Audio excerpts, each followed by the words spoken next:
大家好，Vicky。咁啊，Netflix 啱啱上咗一部韓國劇集喎，就係呢部啦，《Karma 惡緣》啊。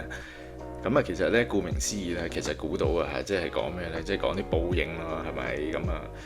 係一部咁嘅劇集啦嚇。咁啊，即係天理循環咁樣嚇。咁啊，睇下惡人啊自有呢個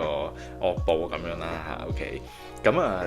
，6集嘅電視劇咁啊，果然係 Netflix 啊，即係好強嘅演員陣容啊，個個都係好戲之人嚇。咁啊，透過呢6集呢，就 deliver 一個呢，充滿住有懸疑啦、緊張啦嚇，即係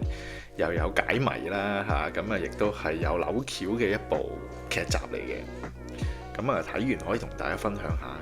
再講落嚟之前啊，邀請你訂閱呢個頻道啊，多謝你嘅支持。咁劇集一開始呢，就係一個大火啊，火災嚇，咁啊引入咗即係一個傷者嚇，咁同埋醫生就係新聞而飾演嘅嚇。咁啊其實呢，一開始呢，就已經係講翻轉頭啦，即係講件事嘅起源嚇。咁其實呢，就係呢個好戲之人啊，李熙俊呢，就飾演一個呢，即係不務正業啦，即係負債累累嘅一個咩古惑仔咁樣啦嚇，爭落好多錢嚇。咁啊俾呢個債主啊，即係客串嘅阿趙振雄啊嚇，咁啊就威脅佢㗎，咁你要唔還錢呢，就劏開你攞晒啲內臟賣俾人咁樣還債咁樣，OK，咁係咪好驚啦？係咪？咁啊於是呢，就大家互相定下一個呢30日嘅期限啊，30日之內呢，你就還清晒你嗰啲錢咁樣，OK。咁啊呢個衰仔咁啊，當然係要諗辦法啦嚇，咁啊點知諗到條屎橋呢？嚇，就開頭就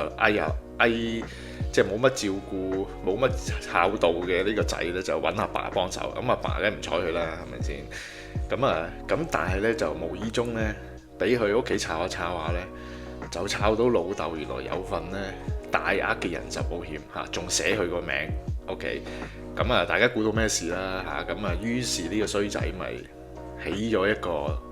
殺機啊嚇，諗住呢就揾人去殺咗佢老豆，咁咪呃保險。其實就係咁樣開始。咁往往都係咁啦嚇，呢啲呢就係將錯就錯，唔係，其實係一錯再錯。OK，咁於是咪即係又揾人殺佢老豆，咁件事呢，就其實就係越搞越大鑊，嗰個雪球呢就越碌越大嚇，咁啊一發不可收拾咁樣，係完全係意想不到，咁件事係即係成10倍咁樣去惡化落去，其實係一部咁樣推進嘅劇集。咁於是咪引入咗其他嘅角色嚇，去圍繞住呢件事，去一路加入一啲其他嘅人物嚇，一啲嘅事件嚇，將呢件事呢一連串咁樣又碌到去第2個階段嚇，第3個階段越嚟越惡化，越嚟越涉及嚇一啲嘅大嘅惡人啊，大嘅危機啊咁樣嚇，咁啊所以咧頭先講咧呢部戲就變咗係一路將個劇情推進咧，點解後尾會搞成咁呢？嚇？咁啊中間嘅過程又涉及到佢老豆死個過程啦，咁啊去揾人殺佢老豆，咁啊揾人殺佢老豆，亦都涉及到嗰啲咁嘅衰人，另外又揾一啲嘅衰人去合作啦，即係將件事呢係越搞越和嚇，越搞越離譜，即係咁樣情況咯。咁啊，慢慢就會呢，即係將呢件事一個圈咁樣呢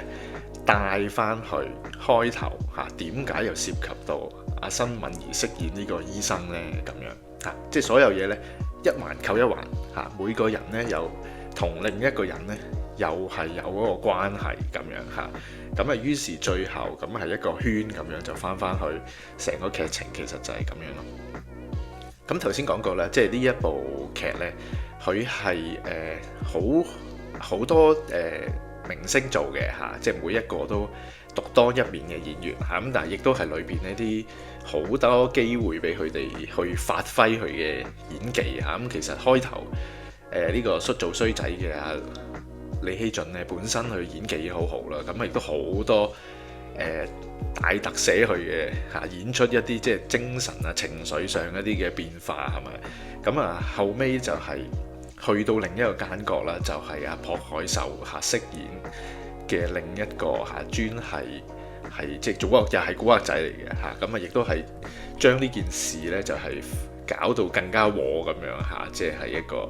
咁嘅人嚇，亦都係相當多機會咧俾佢發揮佢嘅演技，亦都係好犀利啦嚇。咁即係中間亦都涉及咗其他係有啲扭橋嘅啲角色上邊嘅一啲嘅突變嚇，即係原來佢係一個咁嘅人嚟嘅，即係有呢啲扭橋喺裏邊啦嚇。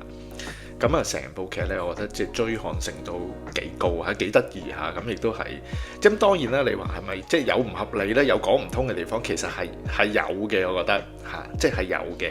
即係咪即係可以計算到咁精密呢？即係講緊類別嘅角色嚇，即係咪全部嘢好似